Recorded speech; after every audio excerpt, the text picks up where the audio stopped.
Hey you lovely viewers, welcome back to my channel.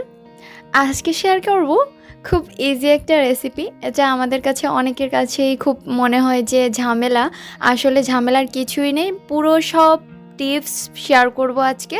আর এই টিপসগুলো follow করলে অবশ্যই এই রেসিপিটাও আপনি খুব ভালোভাবে বানাতে পারবেন। হ্যাঁ, রেসিপিটা হচ্ছে পুরি, ফুলকো পুরি। কোনো রকমের পুর ছাড়াই এই পুরিটা করা হয়েছে, যেমন ডিম, ডাল এগুলোর কোনো পুর নেই ভিতরে। শুধুমাত্র এই পুরিটা লাল করে ভেজে আমরা হালুয়া, তারপরে আপনার যে অন্য অন্য গরুর গোশের যে ঝোল, এগুলোর সাথেও খেতে পারবো। তো চলুন আমরা আগে শুরু করি। তো এখানে একটা বাটিতে আমি 1 কাপ ময়দা নিয়ে নিয়েছি কিছুটা লবণ, এটা হচ্ছে স্বাদ মতো। এরপরে একটু হাত দিয়ে ভালো করে মিশিয়ে নিচ্ছি। আর এরপরে এখানে অ্যাড করছি আমি প্রায় 4 টেবিল চামচের মতো রান্নার রেগুলার তেল, সয়াবিন তেল। তো আপনারা অবশ্যই সয়াবিন তেলটা দিবেন। আর এটা শুধু ফলো করবেন যে আমি কিভাবে মাখাচ্ছি, এটাও কিন্তু একটা টিপস, প্রথম টিপস যে কিভাবে আমি এটা মাখাচ্ছি। মাখাতে মাখাতে যখন এভাবে একটা মুঠো করলে তারপরে একটা দলা পেকে আবার ভেঙে যায় ঝুরঝুরো হয়ে, তখন আমি এখানে নর্মাল পানি অ্যাড করছি। আর এখানে আমি নর্মাল পানিটা অ্যাড করছি আর আস্তে আস্তে করে মেশাচ্ছি, একবারে ঢেলে দিবেন না, এটা কিন্তু দুই নাম্বার টিপস। তো অল্প অল্প করে মেশাতে হবে আর মাখাতে হবে। এখানে আমার প্রায় 1/4 কাপ পানি লেগেছিল। আর আমি এটা মাখানো হয়ে গিয়েছে, এখন রেস্টে রেখে দিব এটাকে প্রায় 20 মিনিটের জন্য। আর অবশ্যই এই 4 নাম্বার টিপসটা ফলো করবেন যে এটা কিন্তু আপনার রেস্টে রাখতেই হবে। রেস্টে রাখার পরে আমি এটাকে নিয়ে আসছি। তো রেস্টে রাখার পরে এটা অনেকটাই সেট হয়ে গিয়েছে। এখন কিন্তু দেখতে এমন হয়েছে, স্মুথ একটা ডো হয়ে গিয়েছে। তো হাত দিয়ে আবার একটু মেখে ঝুঁকে নিতে হবে। আর এই কাজটা কিন্তু একটু ভালোভাবে করতে হবে। এই টিপসটাও ফলো করবেন অবশ্যই। এরপরে ছোটো ছোটো লেচি কেটে নেবেন, যে যতটুকু করে করবেন।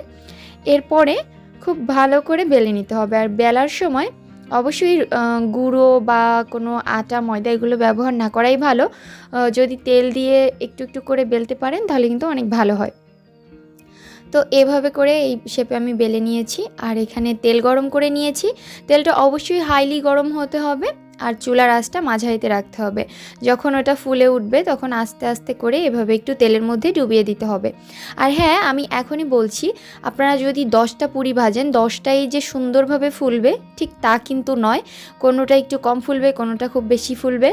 আর পুরির ধর্মই কিন্তু এরকম লালচে, মানে ধর্ম বললাম এই জন্য, ওর লুকটাই কিন্তু লালচে, এজন্যই কিন্তু পুরিটা আসলে দেখতে এত ভালো লাগে। তো একটু লালচে করে নেবেন, সাদা করলে কিন্তু আবার লুচি হয়ে যাবে। তো পুরিটা এখন আমার ভাজা হয়ে গিয়েছে, আমি তেল ঝরিয়ে উঠিয়ে নিব। আরেকটা আমি দেখিয়ে দিচ্ছি একটু পরেই। তো এখনই বলছি, যারা এখনও আমার চ্যানেলটিকে সাবস্ক্রাইব করেনি তারা প্লিজ সাবস্ক্রাইব করবেন, আর যারা করেছেন তাদেরকে অসংখ্য অসংখ্য ধন্যবাদ। আর লাইক আর শেয়ার করতে কি বলে দিতে হবে না, অবশ্যই লাইক করবেন, কমেন্ট করবেন আর আপনাদের ফ্রেন্ডস অ্যান্ড ফ্যামিলির সাথে শেয়ার করবেন। আমার ভিডিওতে ডিসক্রিপশন বক্সটা সবসময় ফলো করবেন, যাতে ওখানে লেখা যেসব কথা আছে ওগুলো আপনাদের মিস না হয়। তো দেখতেই পাচ্ছেন আমার প্রথমটা যে যতটা ফুলেছিল, এখন পরেরটা আরেকটু ফুলছে, মানে পুরোটাই ফুলে গিয়েছে। এখন আমি এটাকে লাল করে উঠিয়ে নিব। আর এরপরে আমি আরও একটা আপনাদের সুবিধার্থে দেখিয়ে দিব। অবশ্যই তেলটা কিন্তু হাইলি গরম করতে হবে, আমি আবারও বলছি, না হলে কিন্তু অল্প গরম তেলে এটা হবে না। এটাও কিন্তু একটা টিপস। অবশ্যই এই টিপসগুলো ফলো করার চেষ্টা করবেন, কারণ এগুলো আপনাদের মিসিং হয়, এজন্যই আপনাদের ফুলকো লুচি বা ফুলকো পরোটা, ফুলকো পুরি হয় না।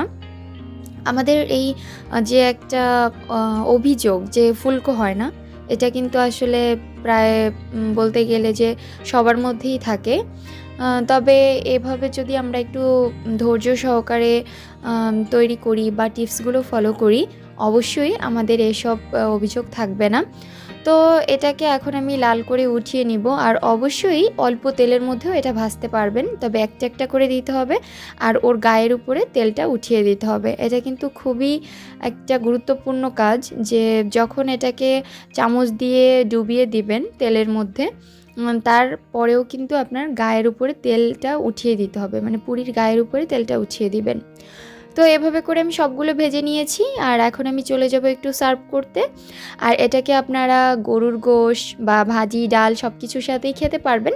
তবে আজকে আমি সুজির হালুয়া করেছি হোটেল স্টাইলে। আর এই হোটেল স্টাইলে সুজির হালুয়াটা কিভাবে করে এটা কিন্তু আমার চ্যানেলে একটা ভিডিও আছে, অবশ্যই চেক করে নিতে পারেন। আমার ডেইলি যে ভিউয়ার্সরা আছেন তাদেরকে অসংখ্য অসংখ্য ধন্যবাদ আমাকে এতটা সাপোর্ট করার জন্য। আর আমি ঘরেই এই হালুয়াটা করিয়েছি এই পুরি খাওয়ার জন্যই। তো আজকে আমি একটা একটু এরকমভাবে আপনাদের দেখিয়ে দিয়েছি। আর এভাবে করে আমরা খুব অল্প সময়ের মধ্যে কিন্তু মেহমানের সামনেও এটা দিতে পারবো সকালের বা বিকালের নাস্তায়। তো আজ এ পর্যন্তই, কথা হবে অন্য খাবারের সাথে অন্য কোনো এপিসোডে। সে পর্যন্ত সবাই ভালো থাকবেন, আমার চ্যানেলটিকে সাবস্ক্রাইব করবেন আর আমার ছেলের জন্য দোয়া করবেন। আল্লাহ হাফেজ।